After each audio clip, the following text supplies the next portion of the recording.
आज हम लोग बात करेंगे पढ़ने वाले बच्चों की एक बहुत बड़ी समस्या और वो समस्या है तुरंत भूल जाना।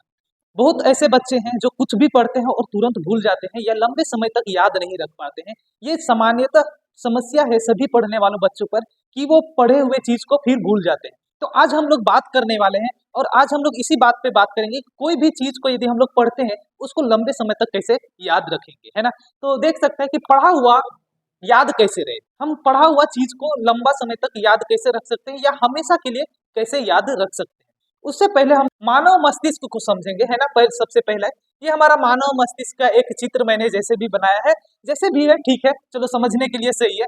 अब मानव मस्तिष्क हमारे दो प्रकार की क्रियाएं को समन्वय करती है ना। हमारा जो दिमाग होता है, जो हमारा मस्तिष्क है, वो दो प्रकार की क्रियाओं का समन्वय करता है। और पहला क्रिया है उसको बोलते हैं ऐच्छिक क्रियाएं और दूसरा क्रियाएं है वो है हमारा अनैच्छिक क्रियाएं। यहाँ पर देख सकते हैं कि पहला हमारा कौन है, ऐच्छिक क्रियाएं, और दूसरा है अनैच्छिक क्रियाएं। ऐच्छिक क्रियाएं किनको बोलेंगे, ऐच्छिक क्रियाएं वे सभी क्रियाएं को बोलती है जो हम अपने मन से कंट्रोल करते हैं ना। कोई भी चीज को यदि हम अपने मन से कंट्रोल करते हैं या फिर हम जब चाहते हैं तब वो काम को हम लोग करते हैं, इसी को हम लोग बोलते हैं ऐच्छिक क्रियाएं। इसका मतलब हम अपने हिसाब से कोई भी काम को हम कंट्रोल कर रहे हैं। वैसे क्रियाएं को हम लोग क्या बोलेंगे, ऐसे क्रियाएं को हम लोग ऐच्छिक क्रियाएं बोलते हैं। अनैच्छिक क्रियाएं क्या होते हैं, अनैच्छिक क्रियाएं किसको हम लोग बोलते हैं, तो कई कुछ हमारे शरीर में बहुत सारी क्रियाएं होती है ना, बहुत सारी क्रियाएं हैं। कुछ ऐसे भी क्रियाएं हैं जो हम हमारे कंट्रोल में नहीं होता है, हम उसको चाह कर भी कंट्रोल नहीं कर सकते। यदि हम चाहें तो भी उसको कंट्रोल नहीं कर सकते हैं और वो स्वतः होते रहता है। वैसी क्रियाएं को हम लोग बोल सकते हैं अनैच्छिक क्रियाएं, है ना। जैसे कि एग्जाम्पल में ले लो सांस लेना। यदि सांस लेना क्या हम लोग कंट्रोल कर सकते हैं, यदि हम लोग सांस लेते हैं क्या कंट्रोल कर सकते हैं, कभी भी नहीं कंट्रोल कर सकते। यदि आप सांस लेना को कंट्रोल करेंगे तो पूरा हमेशा के लिए आप भी कंट्रोल हो जाओगे, ये बात सच है। तो चलिए, मैं उम्मीद करता हूँ कि ऐच्छिक क्रियाएं और अनैच्छिक क्रियाएं आप सभी को समझ में आ गई है। वे सभी क्रियाएं जिसको हम लोग कंट्रोल नहीं कर सकते हैं उसको हम लोग अनैच्छिक क्रियाएं बोलते हैं, और ऐच्छिक क्रियाएं हम लोग के हिसाब से हम लोग के मन से जो भी क्रियाएं करते हैं उसको हम लोग ऐच्छिक क्रियाएं बोलते हैं। जैसे कि चलना, बोलना, है ना, और कुछ काम करना, ये सब ऐच्छिक क्रियाएं हैं। लेकिन अनैच्छिक क्रियाएं जिसको जो स्वतः ही हमारा बॉडी में चलते रहता है, जैसे कि सोना, रोना, हंसना, या तो फिर हमारा हो गया सांस लेना, ये सारे क्रियाएं अनैच्छिक क्रियाएं हैं। ये तो हमारे हम बात कर रहे थे क्रियाएं के बारे में, है ना, कि दो प्रकार की क्रियाएं हैं।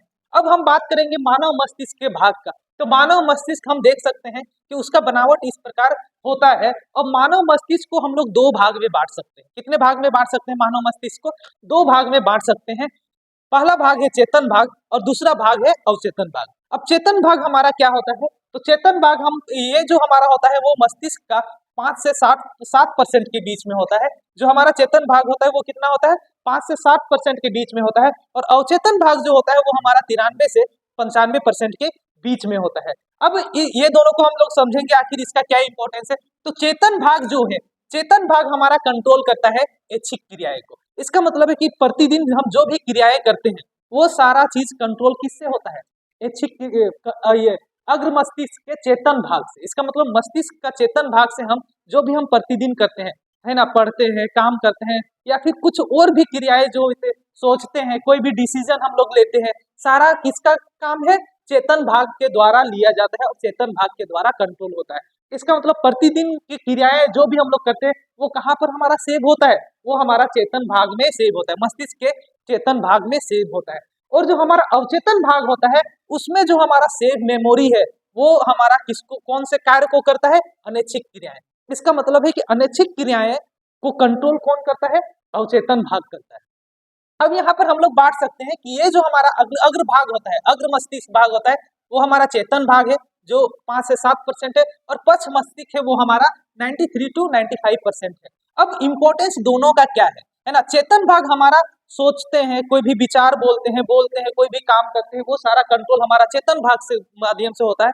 अब चेतन भाग में यदि हमारा इंफॉर्मेशन ज्यादा होगा तो वो ओवरफ्लो हो जाता है। इसका मतलब कि यदि हम लोग जो डेली या प्रतिदिन हम लोग जो भी पढ़ते हैं वो हमारा कौन सा दिमाग में स्टोर रहता है, वो हमारा चेतन भाग में स्टोर रहता है। अब यदि आप बार बार पढ़ रहे हो, बहुत सारा चीज पढ़ रहे हो, एक दिन में बहुत सारा चीज पढ़ रहे हो, फिर कल पढ़ रहे हो, इसी तरह जब इंफॉर्मेशन यहाँ ज्यादा बढ़ जाता है तो इसका ओवरफ्लो होना स्वाभाविक है। तो अब हमारे पास सोल्यूशन क्या है, इसका मतलब तो आप बोलोगे कि यार इस तरह तो पढ़ाई ही ना करें, क्यों, क्योंकि पढ़ा हुआ तो याद नहीं रहेगा। नहीं, भूलना स्वाभाविक है, लेकिन हमारे पास तरीका है जिससे हम लंबे समय तक उसको याद रख सकते हैं, और वो तरीका है अवचेतन भाग। इसका मतलब है कि हम लोग अपना दिमाग का अवचेतन भाग का प्रयोग करें, क्योंकि अवचेतन भाग ऐसा भाग होता है जिसमें एक बार यदि मेमोरी सेव हो जाता है तो वो कभी जल्दी मिटता नहीं है। चेतन भाग में मिटने का चांसेस ज्यादा होता है, अवचेतन भाग में नहीं मिटता है। और यदि आप एक बार अवचेतन भाग में कोई भी इंफॉर्मेशन या कोई भी पढ़ा हुआ चीज को आप स्टोर कर लिए, है ना, तो वो हमारा क्या हो जाता है, हमेशा के लिए बना रहता है और आप हमेशा याद रखते हो। अब तरीका क्या है?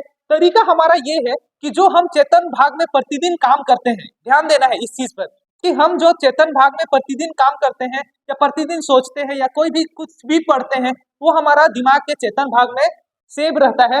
अब चेतन भाग में सेव किया हुआ मेमोरी को हमको ट्रांसफर करना है कहाँ पर? अवचेतन भाग में। यदि एक बार यहाँ का मेमोरी को हम लोग कहाँ पर या इंफॉर्मेशन को हम लोग अवचेतन भाग में ट्रांसफर करते हैं, तो वो हमारा हमेशा के लिए स्टोर होगा और लंबे समय तक के लिए हम उसको याद रख पाएंगे, है ना। तो अब क्या है, अब तरीका क्या है फिर, कि हम तरीका यहाँ ढूंढ रहे हैं कि चेतन भाग से कोई भी इंफॉर्मेशन को हम लोग कैसे ट्रांसफर करें अवचेतन भाग में। इसका क्या तरीका है? तो इसका एक ही तरीका है और वो तरीका है अभ्यास।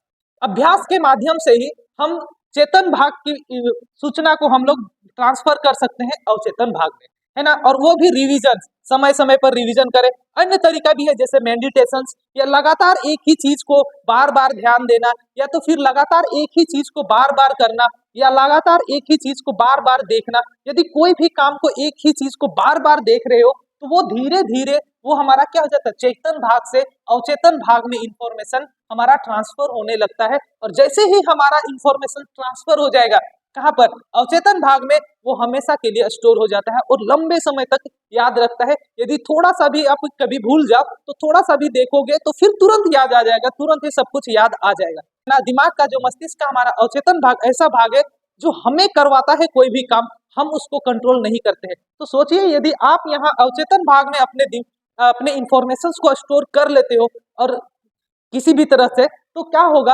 अपने आप ही सब कुछ याद रहेगा और अपने आप ही आप ज्यादा सोच पाओगे, भूलने का चांसेस बहुत कम होगा। और चेतन भाग में ही यदि हम कोई भी इंफॉर्मेशन को रखेंगे तो क्या होता है कि हम भूलने का चांसेस ज्यादा होता है। तो ये तरीका है। इसीलिए यदि आप कोई भी पढ़ा हुआ चीज को याद रखना चाहते हो लंबा समय के लिए, तो उसका रेगुलर अभ्यास बहुत जरूरी है। रेगुलर अभ्यास, ये तो मैंने समझाया कि हम क्या करना चाहिए, हमारा मस्तिष्क कैसे काम करता है, हमारा मस्तिष्क कोई भी इंफॉर्मेशन या डेटा को कैसे स्टोर करके रखता है। लेकिन यदि आप याद रखना चाहते हो तो क्या है, हमारा जो हमारे इंफॉर्मेशन है ना, कुछ भी हम क्रियाएं करते हैं या कोई भी इंफॉर्मेशन है, वो हमें सब ट्रांसफर करने होंगे अवचेतन भाग में, अपने दिमाग के अवचेतन भाग में ट्रांसफर करने होंगे। उसके लिए एक ही तरीका है, आप लगातार पढ़ते रहें, है ना, रिवीजन करते हैं समय समय पर।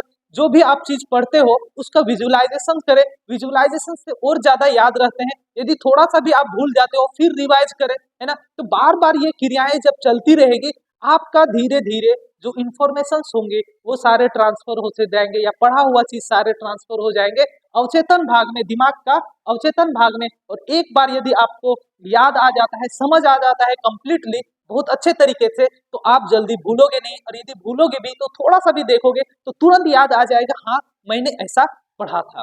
तो ये चीज है और इस प्रकार हमारा दिमाग काम करता है। यदि इस चीज को आप समझते हो तो आपको कोई भी चीज को लंबे समय तक याद रखने के लिए अभ्यास ज्यादा करने पड़ेंगे। एक ही चीज का, जो चीज को आप याद रखना चाहते हो, रिवीजन भी समय समय पर करने रहने पड़ेंगे।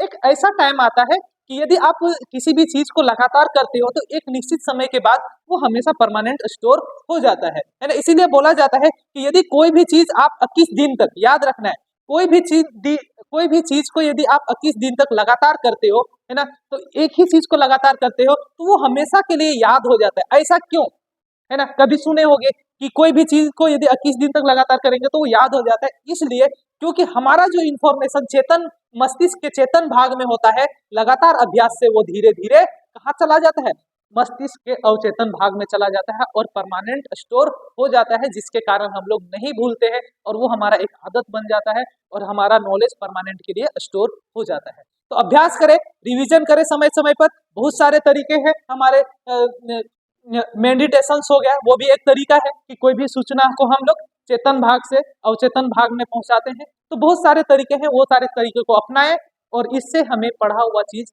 ज्यादा याद रहता है।